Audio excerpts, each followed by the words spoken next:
오늘 말씀은 구약 성경 시편 21편 8절로 13절입니다.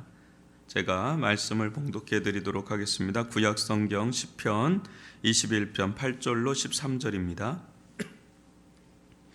왕의 손이 왕의 모든 원수들을 찾아내며 왕의 오른손이 왕을 미워하는 자들을 찾아내리로다. 왕이 노하실 때에 그들을 풀무풀 같게 할 것이라. 여호와께서 진노하사 그들을 삼키시리니 불이 그들을 소멸하리로다. 왕이 그들의 후손을 땅에서 멸하며 그들의 자손을 사람 중에서 끊으리로다. 비록 그들이 왕을 해하려 하여 음모를 꾸몄으나 이루지 못하도다. 왕이 그들로 돌아서게 하며 그들의 얼굴을 향하여 활시를 당기리로다. 여호와여, 주의 능력으로 높임을 받으소서. 우리가 주의 권능을 노래하고 찬송하게 하소서. 아멘. 오늘은 완전한 하나님의 나라를 추구하라 라는 주제로 함께 말씀을 나누도록 하겠습니다.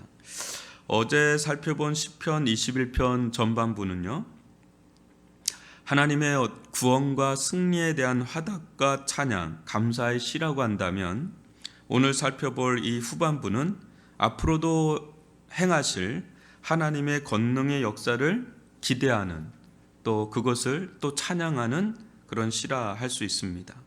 8절을 한번 보십시오. 왕의 손이 왕의 모든 원수들을 찾아내며 왕의 오른손이 왕을 미워하는 자들을 찾아내리로다. 여기서 왕을 인간 왕으로 볼 것이냐, 하나님으로 볼 것이냐, 즉 다윗 왕을 필두로 한 왕들로 볼 것이냐, 여호와 하나님으로 볼 것이냐, 굉장히 논쟁이 있는 구절입니다.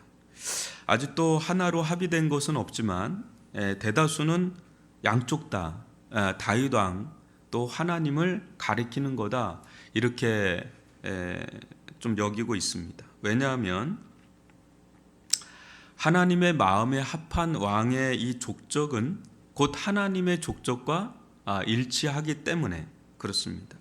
특별히 하나님의 계획을 이루는 손길 가운데에서는 더더욱 이 사실이 도드라지는 것이죠. 그런 측면에서 8절도 보시면 왕의 손이 왕의 모든 원수들을 찾아낸다고 할 때, 이게 왕의 오른손이 왕을 미워하는 자들을 찾아낸다고 할 때 마치 왕이 자신의 원수 세력을 색출하는데 전문가처럼 이렇게 보입니다. 그냥 전문가 수준이 아니죠. 이렇게 자세히 보면 거의 전능할 정도의 수준인 것처럼 보이는, 그럴 정도로 탁월함을 보여주고 있는 대목이에요. 보통 왕들은 언제나 암살에 대한 위험에 노출되어 있죠. 제가 좀 인상 깊게 읽었던 게 로마인 이야기에서 그 일대 시저라고 할 수 있는 율리어스 카이사르의 암살 장면이었는데, 한 60명 정도에 둘러싸여서 그 엄청난 사람이 암살당합니다. 공개적으로. 브루투스에 의해서 결국 암살을 당하는데요, 로마 대제국을 형성한 사람이에요. 그런 인물이 암살당한 걸 본다면 왕들의 가장 큰 업무 능력 중에 하나는 자신의 그 원수들을 색출해내는 겁니다. 지금도 마찬가지죠. 경호가 굉장히 중요한 게 이 최고 리더십에 있는 사람들에게 보통 있는 거죠. 근데 이게 결코 쉽지가 않습니다. 어디에서 어떻게 될지 모르기 때문에 아무리 해도 하려고 하는 사람들을 막아낸다는 건 쉬운 건 아니죠. 근데 여기에서 원수를 제거하는 왕의 능력이 제가 볼 땐 거의 전지전능한 수준이에요. 이게 무엇을 말해주는가? 이 왕의 원수는요, 단순히 왕 자신의 원수를 넘어서 하나님의 적대 세력을 가리킨다고 볼 수가 있죠. 그렇기 때문에 하나님은 이 왕을 통해서 이 세력들을 찾아서 제거하도록 도와주시는 역할을 하는 겁니다. 단순히 이제 왕을 돕기 위해서 하나님이 사이드에서 돕는 게 아니라 실은 하나님께서 주도적으로 이끌어가는, 그래서 왕을 사용하시는 거죠. 왜냐하면 하나님 그분에게 원수 세력이기 때문에. 그게 하나님과 왕과의 협력 작업이라고 할 수 있습니다. 이를 통해서 하나님은 뭘 기대하시는 걸까요? 하나님은 기회를 주시죠. 그들이 또 돌아오기를 원하시고, 그렇지만 그것들을 끝까지 회개하지 않고 하나님의 적대 세력이 될 때 하나님은 제거를 하시는 과정 속에서 뭘 하십니까? 하나님의 나라를 확장해 이루고 또 확장해 가는 그런 기반을 마련하는 것이죠. 이 기도 제목을 우리가 어떻게 적용할 수 있을까요? 우리는 왕도 아니고 또 이 시대 같은 왕의 시대도 아니고, 오늘날 우리들에게 이건 어떻게 적용 가능할 수 있을까? 여러분, 지금에 있어서 하나님의 가장 큰 원수 세력은 뭘까요? 우리들 개인의 가장 큰 원수 세력은 뭘까요? 개인적인 감정에 의해서 원수가 있냐 없냐 이 부분이 아니라 우리들에게 가장 큰 원수 세력은 여전히 죄와 사단입니다. 이 끝에는 이제 사망의 세력이라는 게 있죠. 여러분, 죄와 사단의 교묘함과 은밀함, 그 치명성, 이건 말로 다 할 수가 없습니다.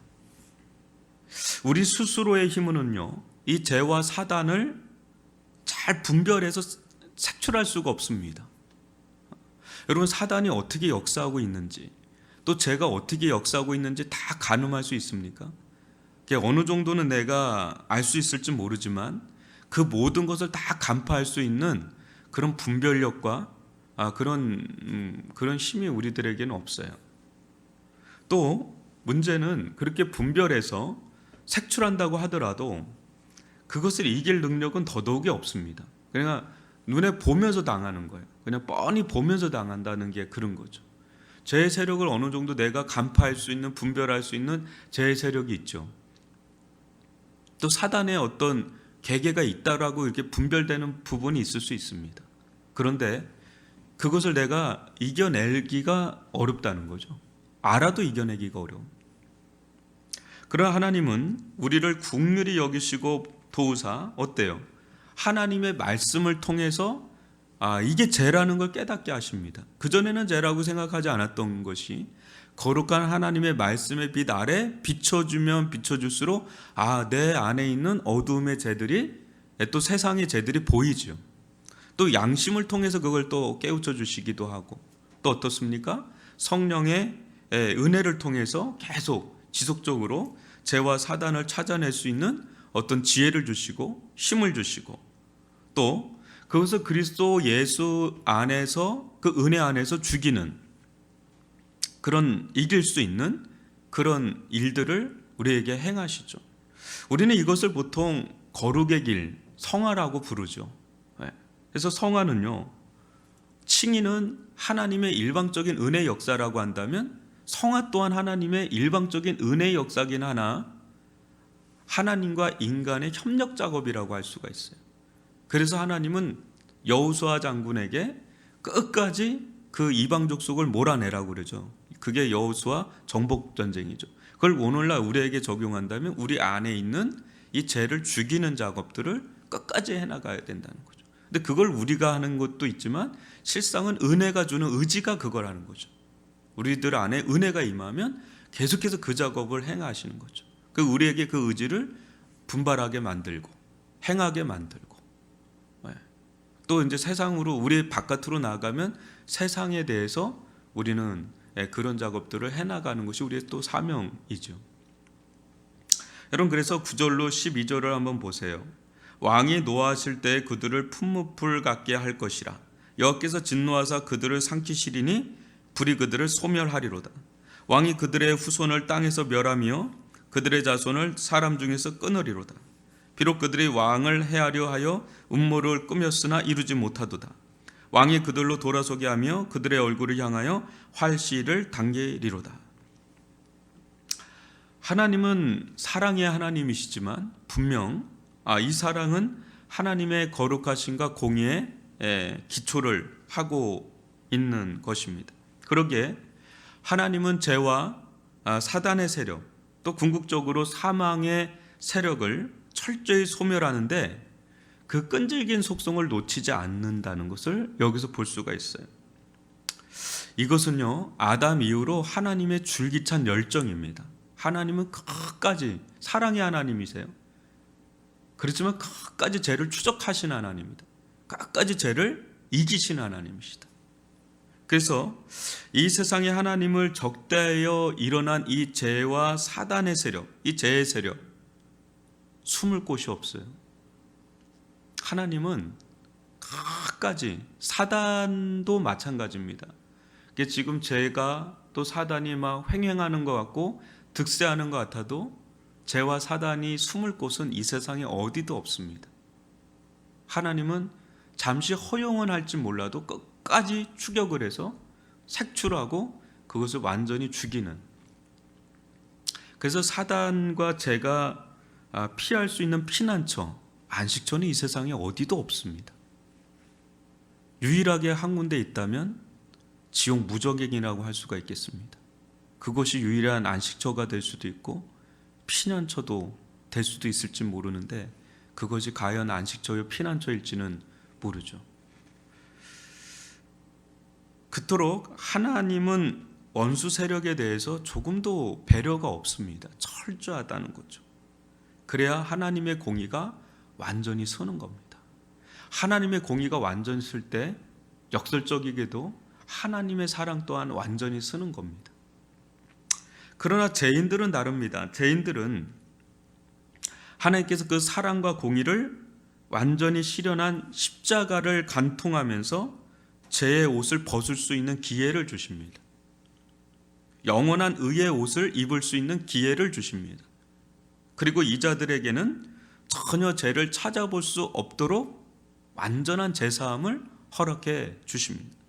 예수의 피로 깨끗하게 완전 무결하게 씻기는 작업을 행하십니다. 이들이 갈 곳은 영원한 하나님의 도성 천국입니다. 하지만 끝까지 이 복음의 피난처를 피해 도망간다면, 거부한다면 그들은 지금도 여러분 독일 정부는 나치 전범을 찾는데 지금도 열을 다합니다. 90세가 넘어도 찾아냅니다.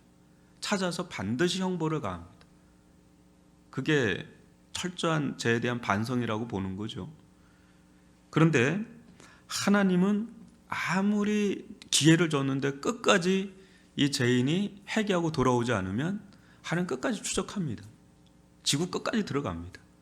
그래서 끝까지 회개하지 않는 자들에게는 그와 상응한 대가 지불을 하게 하시죠. 이 하나님의 영원한 심판의 화살, 또 영원한 구원의 이 십자가의 복음은 양쪽으로 다 겨누어 있는 거죠. 그 인간의 죄인의 심장에 딱 겨누어 있습니다. 하나님은 쏘죠. 십자가의 화살을 쏩니다. 그러나 그 화살이 거부된다면 계속해서 활시위가 당겨지고 있다는 장면이 오늘 이렇게 나와 있는 겁니다. 하나님의 진노의 화살촉이 계속 우리의 심장을 겨누고 뒤로 당겨지고 있다는 거죠. 활시위가. 어느 순간에 하나님이 그 손을 놓는 순간에 정확하게 그 심장을 관통하면서 심판을 이루게 되는. 그래서 여러분, 저는 참 뉴스를 보거나 이렇게 보면 참 이 세상이요, 많은 사람들은 하나님이 이 세상에 없다라고 얘기를 많이 합니다. 무신론주의자들이 굉장히 득세하고 있기 때문에. 근데 여러분, 만약에 하나님께서 이 세상에 아니 계신다면 이 세상은 지금의 이 질서도 유지할 수가 없습니다. 더 혼란해지고 더 무질서해지고 더 방만한 일들이 어마무시하게 일어나요. 제가 예전에 남아프리카 공화 갔을 때 그 선교사님은 저만 붙잡으면 목사님, 하나님이 보이십니까? 하나님의 나라가 보이십니까? 저는 보입니다. 계속 그런 선교사님이 계셨어요. 그거 왜 그러세요? 제가 이렇게 물어보면 자기는 어느 순간에 너무나 놀라운 경험을 했다는 얘기를 합니다. 뭐냐면 자기는 세상 한복판에서 하나님의 나라를 본다는 거예요. 그 중에 뭐 여러 가지 얘기했는데 그 중에 하나가 자기는 경찰들을 보면 하나님의 나라가 보인다고 그래요. 그 여러분 아시지만 남아공 되게 위험한 곳입니다. 아주 위험한 곳입니다. 저희도 이렇게 갔을 때 하루 전날 무장강도가 선교팀을 권총으로 들어와 가지고 저희들이 막 돌아서 오고 그런 경험이 있는데 굉장히 위험한 지역이에요. 치안이. 근데 이 경찰을 통해서 또 법을 통해서 또 검사라든지 이런 사람들 통해서 이 질서가 유지가 되는 거예요. 하나님의 공의와 정의가 어느 정도는 완벽하게는 못하죠. 근데 어느 정도는 그 유지하게 만드는 거예요. 그래서 실은 교회 안에서는 더 특별하게 그런 부분이 있지만 교회 밖을 나가면 거기는 하나님이 아니 계신 게 아니라 하나님의 통치와 하나님의 역사하심이 이렇게 있어요. 그래서 이렇게 여러분들 보시면 끝까지 추격을 합니다. 끝까지 추격해요. 하나님이 직접적으로 보이지는 않을 수 있지만 법을 통해서 또 정권을 바꿔서라도 추적을 합니다. 어떻게든. 그러니까 어느 순간에 근데 본인이 암살을 안 당해도 어느 순간에 심장이 마비가 돼서 암살당해요. 그걸 뭘로 그냥 다 알 수 있겠어요? 완벽한 의료진들이 있고 완벽한 경원이 있어도 자기 안에 있는 심장이 탁 멈춰보면 손도 못 써요. 아무리 부와 그게 권력이 있어도 속수무책입니다. 그런 일들이 비일비재하게 계속해서 일어나고 있어요. 보이지 않게, 보이게 막 계속해서 일어나고 있다는 거죠. 하나님은요, 끝까지 그 일을 행하시기 때문에 도망갈 생각을 아예 하지 말아야 돼요. 그냥 내가 있는 이 자리가 마지막 자리라고 생각을 하고 하나님 앞에 항복 선언하는 게 가장 빠른 길이죠. 이기려고 들면 안 되고 그분 앞에 빨리 항복 선언하고 순복하는 게 그게 지혜고 그게 생명의 길이다라는 거죠. 그래서 이스라엘 백성은 마지막으로 찬양하는 거예요. 여러분 13절 한번 볼까요? 여호와여 주의 능력으로 높임을 받으소서. 우리가 주의 권능을 노래하고 찬송하게 하소서. 왕으로 시작하였잖아요. 9절에 보면 그죠? 8절부터 보면 왕으로 시작했는데 어때요? 여호와 하나님으로 끝나는 것을 우리는 봅니다.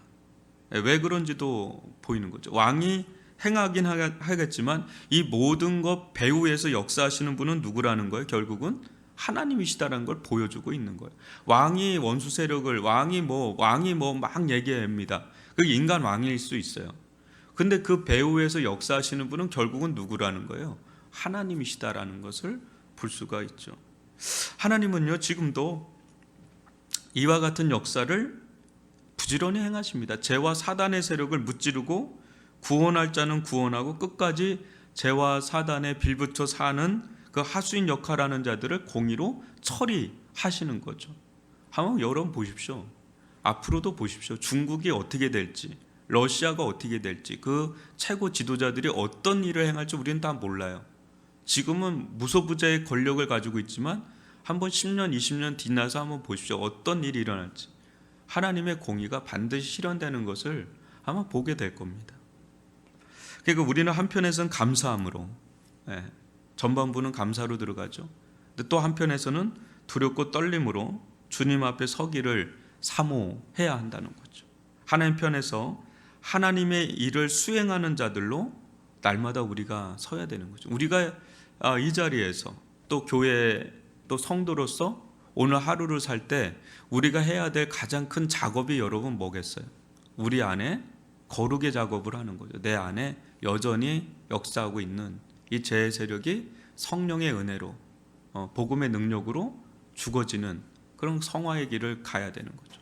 또 나아가서 우리가 어떤 사회 활동을 할 겁니다. 그 사회 활동을 할 때 거기서 하나님의 공의와 정의가 실현되어질 수 있는 질서를 잡아주는 그런 빛과 소금의 역할을 또 감당하는 것이고, 우리가 전도하는 이유도 뭔가요? 그들 안에 있는 죄와 사단의 세력이 멸하여지고 십자가의 사랑과 공의가 서지는 그것을 위해서 우리가 전도하고 또 섬기는 거죠. 그래서 뭡니까? 하나님의 나라가 이 땅 가운데 이루어지도록, 뜻이 하늘에서 이루어진 것처럼 이 땅 가운데서도 이루어지기를 갈망하고 열망하고 하나님과 협력 작업을 하면서 하나님의 나라가 회복이 되고 또 확장이 되고, 그런데 그것을 우리가 추구하는 것을 일생의 필두에 우리의 사명으로 여기는 것, 그것이 하나님과 일치된 삶의 길을 가는 동행하는 길이죠. 그래서 오늘 이 말씀, 여러분 우리는 하나님께서 보실 때 우리는 왕 같은 제사장들입니다. 우리 신분 자체가 하나님 앞에 왕 같은 제사장들이에요. 세상에 대해서 우리는 두 가지 역할이죠. 하나는 왕적인 역할과 하나는 제사장적 역할, 왕적인 역할이란 건 뭡니까?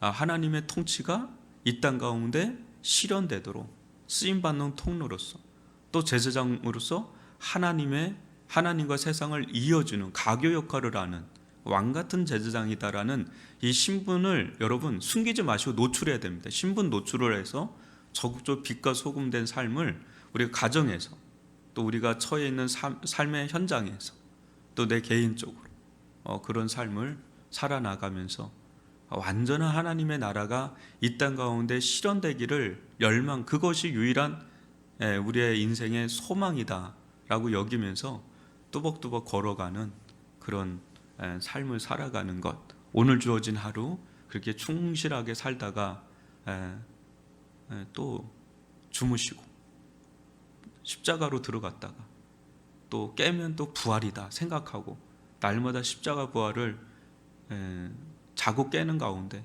경험하면서 주님 앞에 서는 것, 그것이 우리가 일일 일생의 삶이 아닌가 이런 생각을 해보면서요, 오늘 들은 말씀 가지고 여러분 묵상도 하시고 또 마음에 품기도 하시고 또 기도도 하시고, 주님 이런 은혜를 우리들 가운데 베풀어 주옵소서 기도하면서 나아가는 저와 여러분이 되기를 바랍니다.